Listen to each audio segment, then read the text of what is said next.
आणि एक महत्त्वाची बातमी समोर येते। उत्तराखंडमध्ये रविवारी हेलिकॉप्टर दुर्घटना झाली होती आणि या दुर्घटनेत राजस्थानच्या जयपूरचे निवासी पायलट आणि निवृत्त लेफ्टनंट कर्नल राजवीर सिंह चौहान यांचाही मृत्यू झाला होता।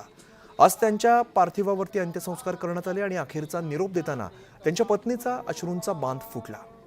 त्यांची पत्नी दीपिका चौहान ही भारतीय लष्करात लेफ्टनंट कर्नल आहे आणि त्यांनी लष्कराच्या युनिफॉर्ममध्येच आपल्या पतीला अखेरचा निरोप दिलाय।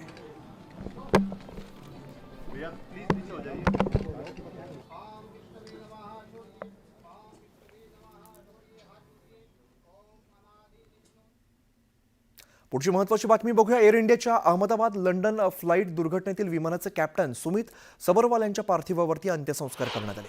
अंत्यसंस्कारापूर्वी सबरवाल यांचं पार्थिव पवईतील जलवायू विहारमधील निवासस्थानी ठेवण्यात आलं होतं। 30 वर्ष फ्लाइंगचा अनुभव असणाऱ्या पायलटचा अहमदाबाद लंडन फ्लाइट दुर्घटनेत मृत्यू झाला।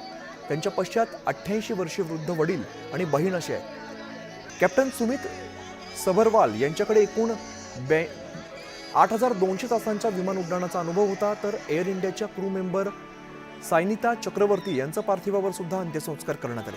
अहमदाबाद इथल्या दुर्घटनेत पनवेलमध्ये राहणाऱ्या एअर इंडियाच्या क्रू असलेल्या मैथिली पाटील यांचाही यामध्ये मृत्यू झालेला होता। आज मैथिलीचं पार्थिव पनवेल इथल्या निवासस्थानी आणण्यात आलं।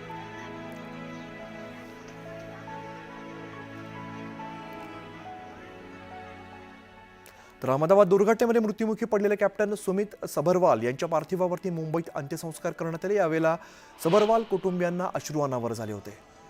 आपल्या मुलाला अंतिम निरोप देताना सबरवाल यांच्या पित्याला अश्रू अनावर झाले। लाडक्या लेकाचं पार्थिव पाहून सुमित सबरवाल यांचे वडील यांना गहिवरून आलं। सबरवाल यांच्या कुटुंबात वडिलांशिवाय कोणीही नसलं तरी आपल्या मनमिळावू स्वभावामुळे त्यांनी फार मोठा मित्रपरिवार कमावलेला होता। अनेकांनी त्यांच्या या अशा अचानक जाण्याबद्दल शोक व्यक्त केला आहे।